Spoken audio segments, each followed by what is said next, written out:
রাজনীতিতে ইস্যু ভারতের rail transit সমঝোতার খণ্ডিত অংশ প্রচার করে মিথ্যা তথ্য ছড়াচ্ছে বিএনপি। ঢাকার আইনে চলবে দিল্লির রেল, বলছে আওয়ামী লীগ। অস্ত্র ও বিস্ফোরক বহরের বিষয়টি চুক্তিতেই আছে, ধোঁকা দিচ্ছে জনগণকে, দাবি মির্জা ফখরুলের। আর্মস, অ্যামিউনিশন অ্যান্ড এক্সপ্লোসিভস এগুলো নেওয়া যাবে না, এই সমঝোতা স্মারকেই পরিষ্কারভাবে বলা আছে। তাহলে এটা কোথায় পেলেন তারা? উস্কানিমূলক একটা পরিবেশ তৈরি করছেন। প্রতারণার আশ্রয় নিয়ে মানুষকে তারা বোকা বানানোর চেষ্টা করছে। পার্টনারশিপে আমাদের কোনো আপত্তি নেই, কানেক্টিভিটিতে কোনো আপত্তি নেই। সেখানে বাংলাদেশ কি পেল সেটাই হচ্ছে প্রধান। আমরা তো এখানে কিচ্ছু পাইনি। অবিশ্বাস, সন্দেহ থাকলে শত্রুতা বাড়ে, শত্রুতা বাড়লে বন্ধুত্ব থাকে না।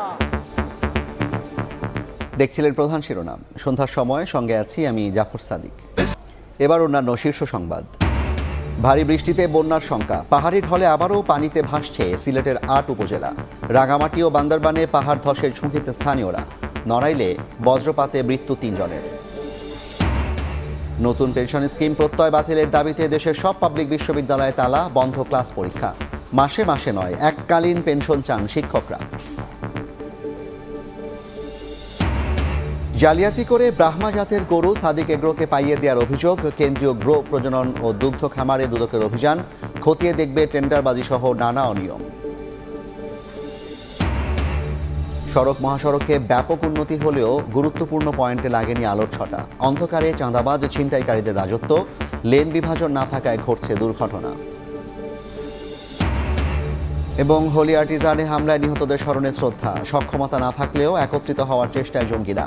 আর কখনোই উত্থান হবে না, বললেন র্যাব মহাপরিচালক।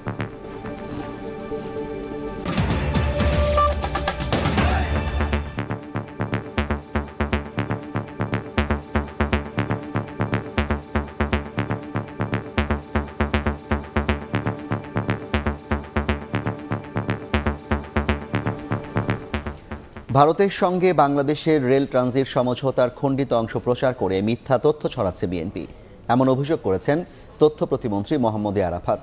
দুপুরে সচিবালয়ে তিনি বলেন, দেশের মানুষকে উস্কানি দেওয়ার জন্যই কল্পিত মন গড়া কথা বলছে দলটি।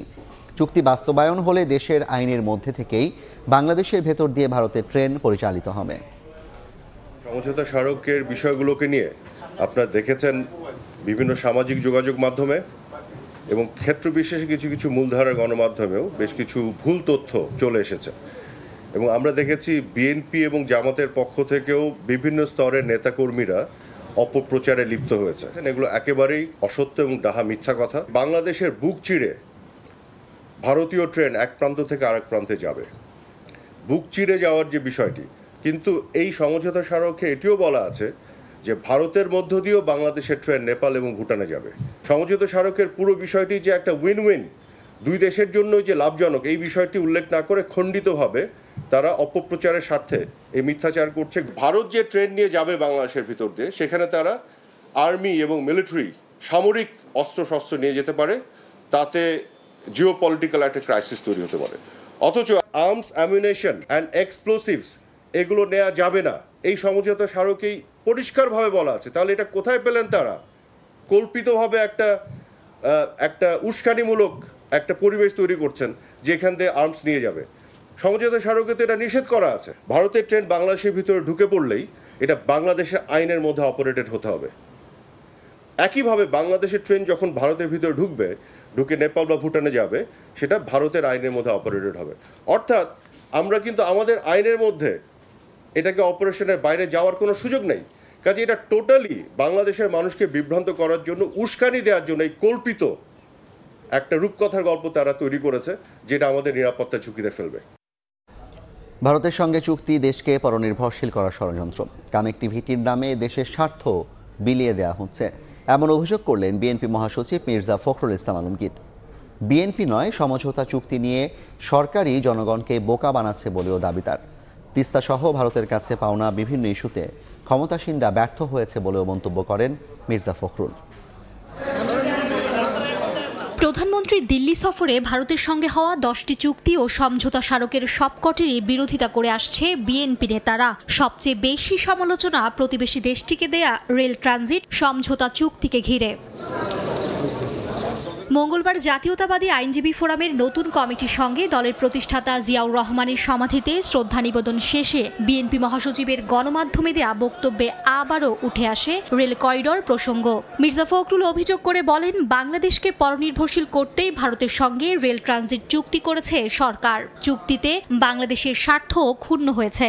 এই সমঝোতাগুলোর অর্থই হচ্ছে যে অতি অল্প সময়ের মধ্যে বাংলাদেশকে তারা নির্ভরশীল করে ফেলবে ভারতের কাছে। সবচেয়ে বড় মারাত্মক যেটা আপনার যে করিডোর তারা দিচ্ছে, রেল করিডোর, এই রেল করিডোর তো বাংলাদেশের কোনো কাজে লাগবে না। বাংলাদেশ কি পেলো সেটাই হচ্ছে প্রধান। আমরা তো এখানে কিচ্ছু পাইনি।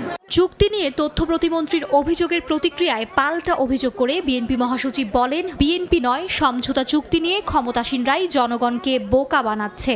আমরা কোনো ষড়যন্ত্রের কথা বলছি না। সব সময় প্রতারণার আশ্রয় নিয়েছে, প্রতারণার আশ্রয় নিয়ে বাংলাদেশের মানুষকে তারা বোকা বানানোর চেষ্টা করছে। আজকে যে সমঝোতা চুক্তি যেটা তারা স্বাক্ষর করেছে, এর মধ্যে পরিষ্কার করে বলা আছে যে এই সমঝোতাগুলো হয়েছে। এক যুগের বেশি সময় পার হলেও তিস্তার পানি নিয়ে ভারতের সঙ্গে চুক্তি করতে না পারায় সরকারের সমালোচনা করেন মির্জা ফখরুল। তার অভিযোগ, ন্যায্য পাওনা আদায়ের চেয়ে ভারতকে সুবিধা দিতেই বেশি মনোযোগী সরকার। আমাদের যে পানির হিস্সা, সেই হিস্সাটা আমরা পাইনি। মার্জিয়া মুমু, সময় সংবাদ, ঢাকা। বন্ধুত্ব আছে বলেই সরকার ভারতের কাছ থেকে অনেক রকম সুবিধা আদায় করতে পেরেছে। কেন্দ্রীয় সরকার চাইলেও তিস্তার পানি চুক্তির মূল প্রতিবন্ধকতা মমতা বন্দ্যোপাধ্যায় বলে মন্তব্য করেছেন আওয়ামী লীগের সাধারণ সম্পাদক ওবায়দুল কাদের। বিকেলে ঢাকা জেলা কার্যালয়ে আলোচনা সভায় তিনি বলেন, নিজেদের মধ্যে অবিশ্বাসের কারণে কোনো আন্দোলন করতে পারে না বিএনপি। গেল রে গেল, স্বাধীনতা গেল, গেল রে গেল, সার্বভৌমত্ব গেল, গেল রে গেল, বাংলাদেশ গেল, কোথায় গেল?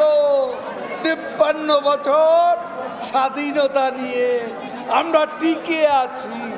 কোথায় যাব? কোথায় যাব? ভারত আমাদের বন্ধু।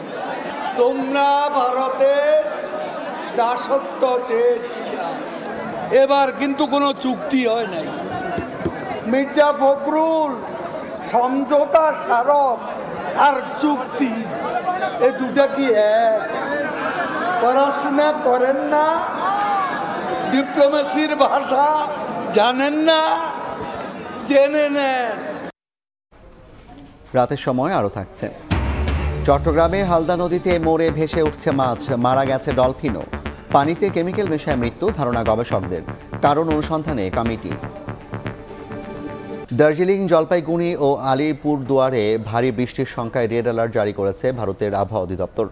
ঢলে সিলেটের বিভিন্ন নদ নদীতে বাড়তে শুরু করেছে পানি। এরই মধ্যে তলিয়ে গেছে 8 উপজেলা।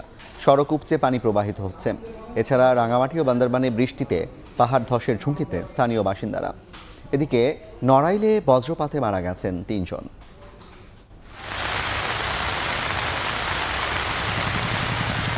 কখনো মুষলধারে, কখনো হালকা ঝিরিঝিরি বৃষ্টি, মাঝে মধ্যে ভারী বর্ষণ।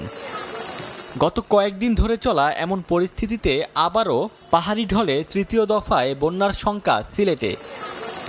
ভারতের মেঘালয়ের চেরাপুঞ্জিতে ভারী বৃষ্টিপাতের কারণে আবারও সিলেটের সুরমা, কুশিয়ারা, ধলাই, পিয়াইন ও সারিসহ বিভিন্ন নদ নদীর পানি বাড়তে শুরু করেছে। এছাড়া সুরমা, কুশিয়ারা ও সারি নদীর পানি 4টি পয়েন্টে বিপদসীমার উপর দিয়ে প্রবাহিত হচ্ছে। তলিয়ে যায় কানাইঘাট বাজার।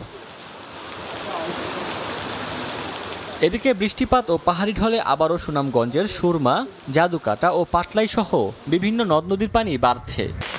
পার্বত্য জেলা রাঙামাটিতে পাহাড় ধসের শঙ্কায় বিভিন্ন ঝুঁকিপূর্ণ এলাকায় মাইকিং করা হচ্ছে। জেলায় মোট 266টি আশ্রয় কেন্দ্র প্রস্তুত রাখা হয়েছে।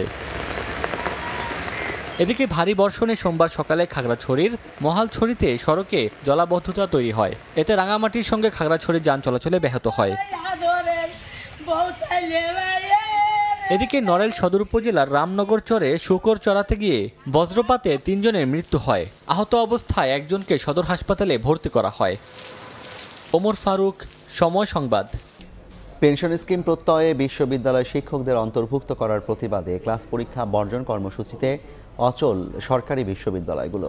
তাদের দাবি, আগামী দিনে মেধাবীরা শিক্ষকতা পেশায় আসতে আগ্রহ হারাবেন। মাসে মাসে নয়, এককালীন পেনশন চান শিক্ষকরা। সিদ্ধান্ত বাতিল না হওয়া পর্যন্ত আন্দোলন চালিয়ে যাওয়ার ঘোষণা দেন তারা। এদিকে দীর্ঘদিন ক্লাস পরীক্ষা বন্ধ থাকলে সেশন জট সহ একাডেমিকে ক্ষতির আশঙ্কা করছেন শিক্ষার্থীরা। শিক্ষক শিক্ষার্থীদের পদচারণায় মুখর থাকা ক্লাসরুমে ঝুলছে তালা। খোলার দিনেও বিশ্ববিদ্যালয়ে নেই চিরচেনা সেই ব্যস্ততা। সর্বজনীন পেনশন স্কিম প্রত্যয়ে বিশ্ববিদ্যালয়ের শিক্ষক, কর্মকর্তা ও কর্মচারীদের অন্তর্ভুক্ত করে অর্থ মন্ত্রণালয়ের জারি করা প্রজ্ঞাপন বাতিলের দাবিতে অনির্দিষ্টকালের জন্য ক্লাস পরীক্ষা বর্জন কর্মসূচিতে স্থবির ঢাকা বিশ্ববিদ্যালয়। কলাভবনের মূল ফটকে অবস্থান নিয়ে বিশ্ববিদ্যালয়ের শিক্ষকরা বলেন, প্রত্যয় স্কিম ঢাকা বিশ্ববিদ্যালয় সহ বেশ কয়েকটি বিশ্ববিদ্যালয়ের স্বায়ত্তশাসনের পরিপন্থী। আজকে যদি এই প্রজ্ঞাপন মেনে না হয়, ভবিষ্যতে ঢাকা বিশ্ববিদ্যালয় সহ পাবলিক বিশ্ববিদ্যালয়কে সরকারের অধিদপ্তরে পরিণত করবে। দলমত নির্বিশেষে সব শিক্ষকরাই এই প্রজ্ঞাপন বাতিলের দাবি জানান। শিক্ষকরা বলেন, বিশ্ববিদ্যালয়গুলোতে অস্থিতিশীল পরিবেশ সৃষ্টি করতে এই প্রজ্ঞাপন জারি করা হয়েছে। বিশ্ববিদ্যালয় শিক্ষকদের প্রত্যয় স্কিমের অন্তর্ভুক্ত করা সেই ষড়যন্ত্রেরই একটি অংশ বলে আমরা মনে করি। এমন একটি বৈষম্যমূলক ব্যবস্থাকে ঢাকা বিশ্ববিদ্যালয় শিক্ষক সমাজ মেনে নিতে পারে না। এদিকে ক্লাস পরীক্ষা বন্ধ থাকলে সেশন জটের শঙ্কা শিক্ষার্থীদের। বিশ্ববিদ্যালয় সেশন জটে ভুগবেই। এরকম আন্দোলন চলতে থাকে, ক্লাস আমাদের বন্ধ থাকে, সেক্ষেত্রে তো আমরা পিছিয়ে পড়ব। আর জগন্নাথ বিশ্ববিদ্যালয়েও সর্বজনীন পেনশন স্কিম প্রত্যয়ে বিশ্ববিদ্যালয় শিক্ষক, কর্মকর্তা, কর্মচারীদের অন্তর্ভুক্ত করার প্রতিবাদে ক্লাস পরীক্ষা বর্জন কর্মসূচি পালন করা হয়।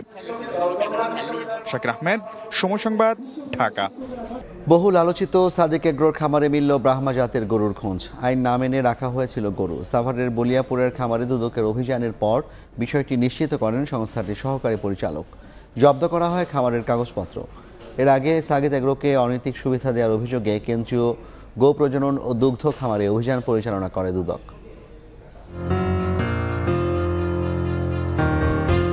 ছাগলকাণ্ডে ফেঁসে যাওয়া এনবিআর কর্মকর্তা মতিউর রহমানের পাশাপাশি আলোচিত সাদিক এগ্রোর জালিয়াতি অনুসন্ধানে মাঠে নেমেছে দুদক। দেরিতে হলেও সোমবার দুদক হানা দেয় সাভারের বলিয়াপুর খামারে।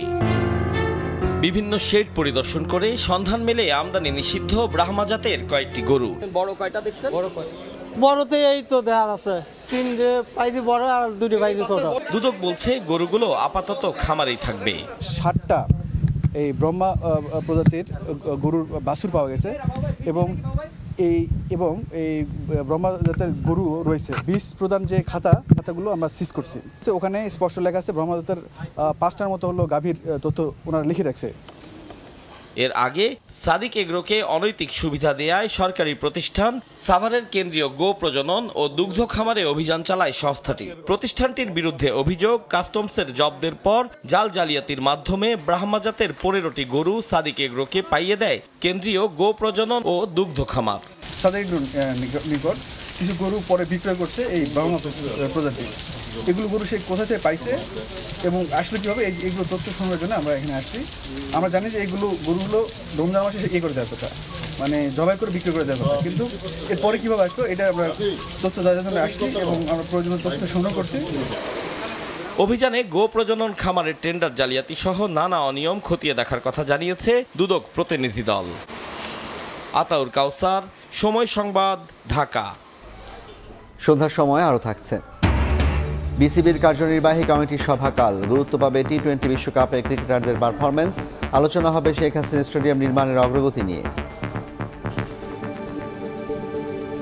চট্টগ্রামের প্রাকৃতিক মৎস্য প্রজনন ক্ষেত্র হালদা নদীতে এক সপ্তাহের ব্যবধানে একের পর এক ভেসে উঠছে মাছ। সেই সঙ্গে মারা গেছে একটি ডলফিনও। গত 30 জুন আজিবের ঘাট এলাকায় 20 কেজি ওজনের মৃত কাতল মাছ ভেসে ওঠে। এর আগে 26 জুন সিপাহীর ঘাট এলাকা থেকে ভাসমান অবস্থায় মৃত ডলফিন উদ্ধার করা হয়। নদী দূষণ, বিষ প্রয়োগ, রাসায়নিক ও কেমিক্যাল মিশ্রিত পানি এবং জীবাণু দ্বারা আক্রান্ত হয়ে মাছের মৃত্যু হতে পারে বলে ধারণা করছেন হালদা নদী গবেষকরা। ঘটনার প্রকৃত কারণ অনুসন্ধানে 5 সদস্যের তদন্ত কমিটি গঠন করা হয়েছে। এ পর্যায়ের শীর্ষ সংবাদ জানিয়ে দিচ্ছি আরেকবার। রাজনীতিতে ইস্যু ভারতের রেল ট্রানজিট, মিথ্যা তথ্য ছড়াচ্ছে বিএনপি, বলছে আওয়ামী লীগ। অস্ত্র ও বিস্ফোরক বহনের বিষয়টি চুক্তিতেই আছে, দাবি মির্জা ফখরুলের। ভারী বৃষ্টিতে বন্যার শঙ্কা, পাহাড়ি ঢলে আবারও পানিতে ভাসছে সিলেটের ৮ উপজেলা। রাঙামাটি ও বান্দরবানে পাহাড় ধসের ঝুঁকিতে স্থানীয়রা, নড়াইলে বজ্রপাতে মৃত্যু ৩। এবং জালিয়াতি করে ব্রাহ্মা জাতের গরু সাদিক এগ্রোকে পাইয়ে দেওয়ার অভিযোগ। কেন্দ্রীয় গো প্রজনন ও দুগ্ধ খামারে দুদকের অভিযান, খতিয়ে দেখবে টেন্ডারবাজি সহ নানা অনিয়ম।